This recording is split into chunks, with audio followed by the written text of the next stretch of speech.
خباب بن ارت رضی اللہ عنہ نے بیان کیا کہ ہم نے نبی کریم صلی اللہ علیہ وسلم کے ساتھ صرف اللہ کے لیے ہجرت کی۔ اب ہمیں اللہ تعالیٰ سے اجر ملنا ہی تھا۔ ہمارے بعض ساتھی تو انتقال کر گئے اور اس دنیا میں انہوں نے اپنے کیے کا کوئی پھل نہیں دیکھا۔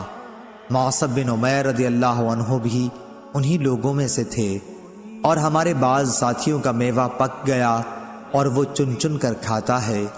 مصعب بن عمر رضی اللہ عنہ احد کی لڑائی میں شہید ہوئے۔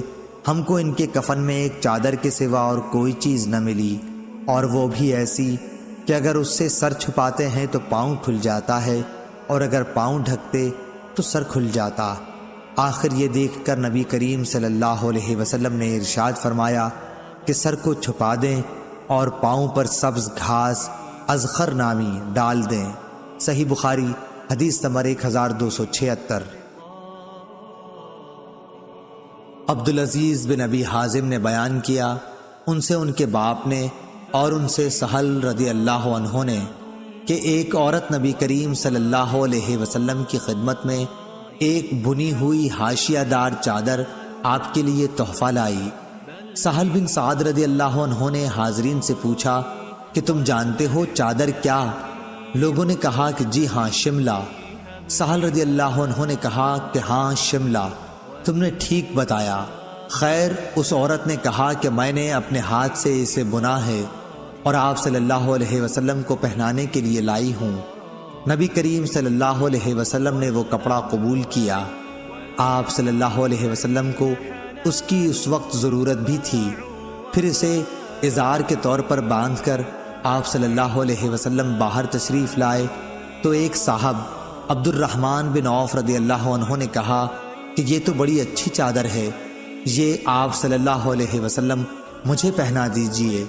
لوگوں نے کہا کہ آپ نے مانگ کر کچھ اچھا نہیں کیا، رسول اللہ صلی اللہ علیہ وسلم نے اسے اپنی ضرورت کی وجہ سے پہنا تھا اور تم نے یہ مانگ لیا، حالانکہ تم کو معلوم ہے کہ حضور صلی اللہ علیہ وسلم کسی کا سوال رد نہیں کرتے۔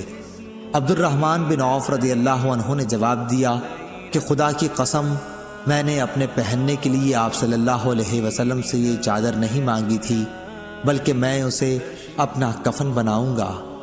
سہل رضی اللہ عنہ نے بیان کیا کہ وہی چادر ان کا کفن بنی۔ صحیح بخاری حدیث نمبر 1277۔ سفیان ثوری نے بیان کیا، ان سے خالد حذا نے، ان سے ام حذیل حفصہ بنت سیرین نے، ان سے ام عطیہ رضی اللہ عنہا نے بیان کیا کہ ہمیں عورتوں کو جنازے کے ساتھ چلنے سے منع کیا گیا، مگر تاکید سے منع نہیں ہوا۔ صحیح بخاری حدیث نمبر 1278۔ بشر بن مفضل نے بیان کیا، انہوں نے کہا کہ ہم سے سلمہ بن علقمہ نے اور ان سے محمد بن سیرین نے کہ ام عطیہ رضی اللہ عنہا کے ایک بیٹے کا انتقال ہو گیا۔ اس کے تیسرے دن انہوں نے صفرہ خلوق، ایک قسم کی زرد خوشبو منگوائی اور اسے اپنے بدن پر لگایا اور فرمایا کہ خاوند کے سوا کسی دوسرے پر 3 دن سے زیادہ سوگ کرنے سے ہمیں منع کیا گیا ہے۔ صحیح بخاری حدیث نمبر 1279۔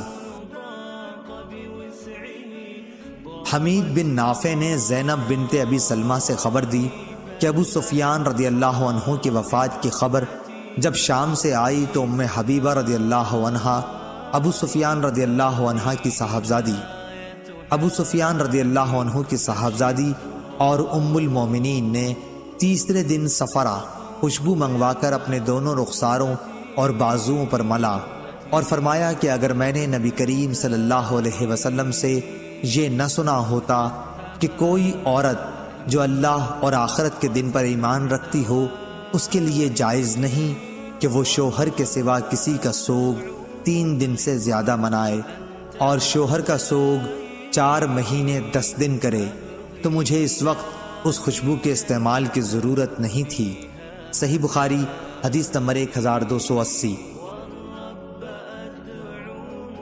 عبداللہ بن ابی بکر نے بیان کیا، ان سے محمد بن عمرو بن حزم نے، ان سے حمید بن نافع نے، ان کو زینب بنت ابی سلمہ نے خبر دی کہ وہ نبی کریم صلی اللہ علیہ وسلم کی زوجہ مطہرہ حضرت حبیبہ رضی اللہ عنہا کے پاس گئی تو انہوں نے فرمایا کہ میں نے رسول اللہ صلی اللہ علیہ وسلم سے سنا ہے کہ کوئی بھی عورت جو اللہ اور یوم آخرت پر ایمان رکھتی ہو اس کے لیے شوہر کے سوا کسی مردے پر 3 دن سے زیادہ سوگ منانا جائز نہیں ہے، ہاں شوہر پر 4 مہینے 10 دن تک سوگ منائے۔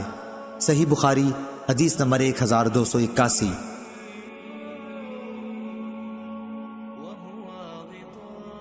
پھر میں حضرت زینب بنت حجش کے یہاں گئی جبکہ ان کے بھائی کا انتقال ہوا۔ انہوں نے خوشبو منگوائی اور اسے لگایا، پھر فرمایا کہ مجھے خوشبو کی کوئی ضرورت نہیں تھی، لیکن میں نے نبی کریم صلی اللہ علیہ وسلم کو منبر پر یہ کہتے ہوئے سنا ہے کہ کسی بھی عورت کو جو اللہ اور یوم آخرت پر ایمان رکھتی ہو جائز نہیں ہے کہ کسی میت پر 3 دن سے زیادہ سوگ کرے، لیکن شوہر کا سوگ عدت 4 مہینے 10 دن تک کرے۔ صحیح بخاری حدیث نمبر 1282۔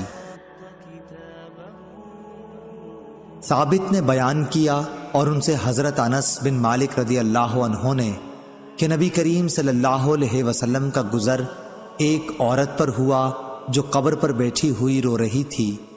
آپ صلی اللہ علیہ وسلم نے فرمایا کہ اللہ سے ڈر اور صبر کر۔ وہ بولی جاؤ جی پرے ہٹو، یہ مصیبت تم پر پڑی ہوتی تو پتہ چلتا۔ وہ آپ صلی اللہ علیہ وسلم کو پہچان نہ سکی تھی۔ پھر جب لوگوں نے اسے بتایا کہ یہ نبی کریم صلی اللہ علیہ وسلم تھے تو اب وہ گھبرا کر حضور صلی اللہ علیہ وسلم کے دروازے پر پہنچی۔ وہاں اسے کوئی دربان نہ ملا۔ پھر اس نے کہا کہ میں آپ کو پہچان نہ سکی تھی، معاف فرمائیے۔ تو آپ صلی اللہ علیہ وسلم نے فرمایا کہ صبر تو جب صدمہ شروع ہو اس وقت کرنا چاہیے، اب کیا ہوتا ہے۔ صحیح بخاری حدیث نمبر 1283۔ عاصم بن سلیمان نے خبر دی، انہیں ابو عثمان عبد الرحمن نہدی نے کہا کہ مجھ سے اسامہ بن زید رضی اللہ عنہ نے بیان کیا کہ نبی کریم صلی اللہ علیہ وسلم کی ایک صاحبزادی حضرت زینب رضی اللہ عنہا نے آپ صلی اللہ علیہ وسلم کو اطلاع کرائی کہ میرا ایک لڑکا مرنے کے قریب ہے، اس لیے آپ صلی اللہ علیہ وسلم تشریف لائیں۔ آپ صلی اللہ علیہ وسلم نے انہیں سلام کہلوایا اور کہلوایا کہ اللہ تعالیٰ ہی کا سارا مال ہے، جو لے لیا وہ اسی کا تھا اور جو اس نے دیا وہ بھی اسی کا تھا، اور ہر چیز اس کی بارگاہ سے وقت مقررہ پر ہی واقع ہوتی ہے، اس لیے صبر کرو اور اللہ تعالیٰ سے ثواب کی امید رکھو۔ پھر حضرت زینب رضی اللہ عنہا نے قسم دے کر آپ کو یہاں بلوا بھیجا۔ اب رسول اللہ صلی اللہ علیہ وسلم جانے کے لیے اٹھے۔ آپ صلی اللہ علیہ وسلم کے ساتھ سعد بن عبادہ، معاذ بن جبل، ابی بن کعب، زید بن ثابت اور بہت سے دوسرے صحابہ رضی اللہ عنہم بھی تھے۔ بچے کو رسول اللہ صلی اللہ علیہ وسلم کے سامنے کیا گیا جس کی جانکنی کا عالم تھا۔ ابو عثمان نے کہا کہ میرا خیال ہے کہ اسامہ رضی اللہ عنہ نے فرمایا کہ جیسے پرانا مشکیزہ ہوتا ہے اور پانی کے ٹکرانے کی اندر سے آواز آتی ہے، اسی طرح جانکنی کے وقت بچے کے حلق سے آواز آ رہی تھی۔ یہ دیکھ کر رسول اللہ صلی اللہ علیہ وسلم کی آنکھوں سے آنسو بہہ نکلے۔ سعد رضی اللہ عنہ بول اٹھے کہ یا رسول اللہ، یہ رونا کیسا ہے؟ آپ صلی اللہ علیہ وسلم نے فرمایا کہ یہ تو اللہ کی رحمت ہے جسے اللہ نے اپنے نیک بندوں کے دلوں میں رکھا ہے، اور اللہ تعالیٰ بھی اپنے ان رحم دل بندوں پر رحم فرماتا ہے جو دوسروں پر رحم کرتے ہیں۔ صحیح بخاری حدیث نمبر 1284۔ ابو عامر عقدی نے بیان کیا، کہا ہم سے فلیح بن سلیمان نے بیان کیا، ان سے ہلال بن علی نے، ان سے انس بن مالک رضی اللہ عنہ نے کہ ہم نبی کریم صلی اللہ علیہ وسلم کی ایک بیٹی حضرت کلثوم رضی اللہ عنہا کے جنازے میں حاضر تھے۔ وہ حضرت عثمان غنی رضی اللہ عنہ کی بیوی تھیں جن کا 5 ہجری میں انتقال ہوا۔ حضور اکرم صلی اللہ علیہ وسلم قبر پر بیٹھے ہوئے تھے۔ انہوں نے کہا کہ میں نے دیکھا کہ آپ صلی اللہ علیہ وسلم کی آنکھیں آنسوؤں سے بھر آئی تھیں۔ حضور صلی اللہ علیہ وسلم نے پوچھا، کیا تم میں کوئی ایسا شخص بھی ہے جو آج کی رات عورت کے پاس نہ گیا ہو؟ اس پر ابو طلحہ رضی اللہ عنہ نے کہا کہ میں ہوں۔ رسول کریم صلی اللہ علیہ وسلم نے فرمایا کہ پھر قبر میں تم اترو۔ چنانچہ وہ ان کی قبر میں اترے۔ صحیح بخاری حدیث نمبر 1285۔ عبداللہ بن عبید اللہ بن ابی ملیکہ نے خبر دی کہ عثمان رضی اللہ عنہ کی ایک صاحبزادی ام عبان کا مکے میں انتقال ہو گیا تھا۔ ہم بھی ان کے جنازے میں حاضر ہوئے۔ عبداللہ بن عمر رضی اللہ عنہ اور عبداللہ بن عباس رضی اللہ عنہ بھی تشریف لائے۔ میں ان دونوں حضرات کے درمیان بیٹھا ہوا تھا، یا یہ کہا کہ میں ایک بزرگ کے قریب بیٹھ گیا اور دوسرے بزرگ بعد میں آئے اور میرے بازوؤں میں بیٹھ گئے۔ عبداللہ بن عمر رضی اللہ عنہ نے عمر بن عثمان سے کہا، جو ام عبان کے بھائی تھے، رونے سے کیوں نہیں روکتے؟ نبی کریم صلی اللہ علیہ وسلم نے تو فرمایا ہے کہ میت پر گھر والوں کے رونے سے عذاب ہوتا ہے۔ صحیح بخاری حدیث نمبر 1286۔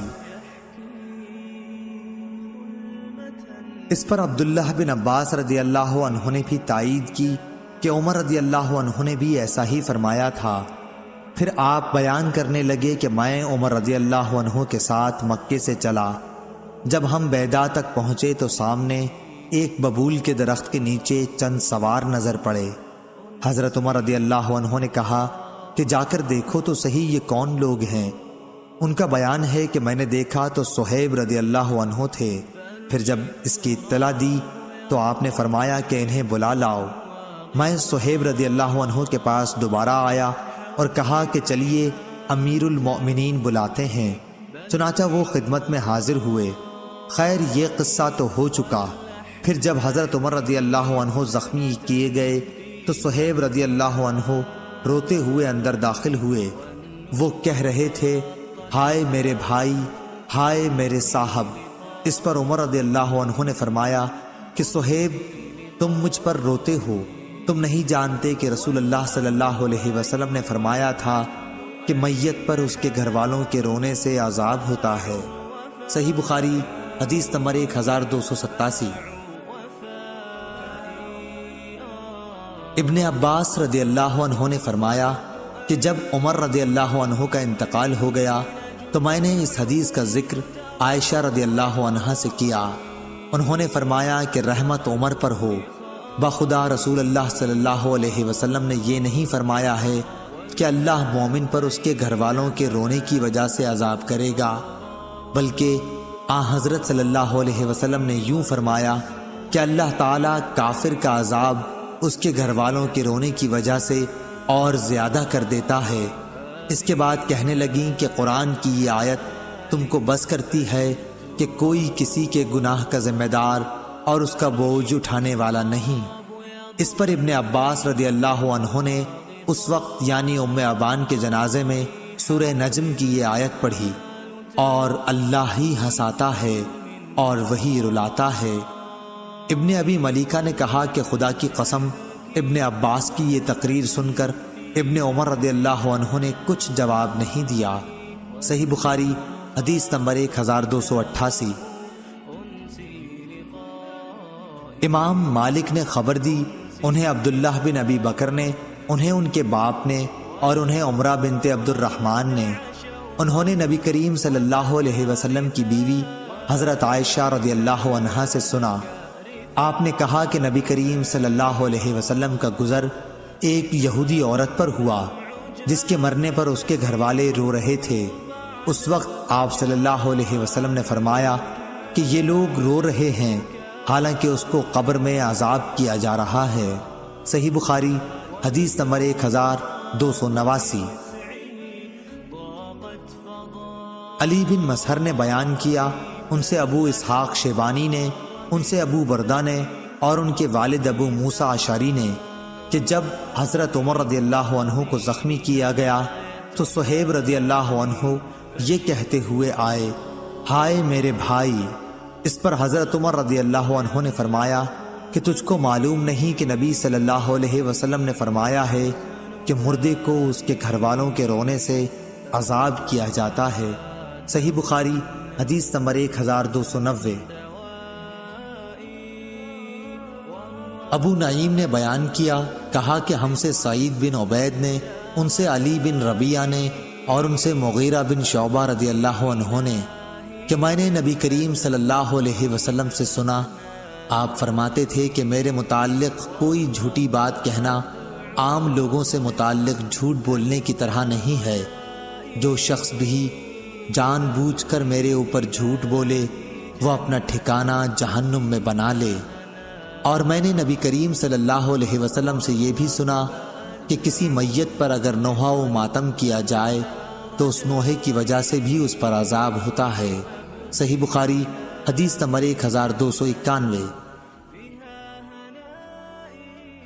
عبدان عبداللہ بن عثمان نے بیان کیا، کہا کہ مجھے میرے باپ نے خبر دی، انہیں شعبہ نے، انہیں قتادہ نے، انہیں سعید بن مسیب نے، انہیں عبداللہ بن عمر رضی اللہ عنہ نے اپنے باپ حضرت عمر رضی اللہ عنہ سے کہ نبی کریم صلی اللہ علیہ وسلم نے فرمایا کہ میت کو اس پر نوحہ کیے جانے کی وجہ سے بھی قبر میں عذاب ہوتا ہے۔ عبدان کے ساتھ اس حدیث کو عبد الاعلی نے بھی یزید بن زریع سے روایت کیا۔